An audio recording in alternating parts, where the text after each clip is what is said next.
Sujet intéressant aujourd'hui, la peur de réussir.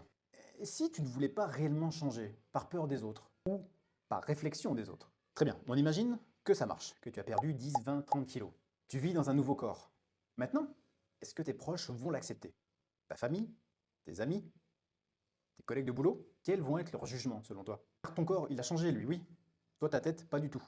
Et par contre, les proches, eux, changent pas. Par contre, ils vont dire, est-ce que tu es malade? Est-ce que tu n'as pas faim? Est-ce que tu veux continuer encore? Jusqu'où tu vas t'arrêter? Et toi, en fait, tu te retrouves avec une nouvelle identité, que le reflet est déjà différent par rapport à avant. Toi, dans ta tête, tu te vois toujours la même, mais les autres te voient différemment.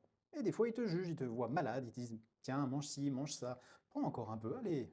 Mais toi, tu le sais que tu as un objectif. Toi, ce que tu veux, c'est une nouvelle identité, une nouvelle toi. Alors, je vais te dire un truc. Réussir, c'est entrer dans l'inconnu. On ne sait pas comment vont se comporter les autres. On ne peut pas le prédire, on ne peut pas le prévoir. Mais il y a une partie en toi qui résiste. Parce qu'elle est là, elle te protège. Alors, c'est pas une faiblesse, hein, je répète, c'est une protection. C'est tout à fait normal.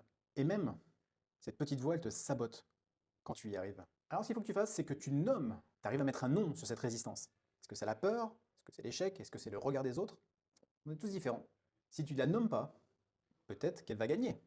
Et ça va s'empirer. Alors si toi aussi tu as une partie qui résiste, envoie résiste et je peux t'expliquer comment la diminuer.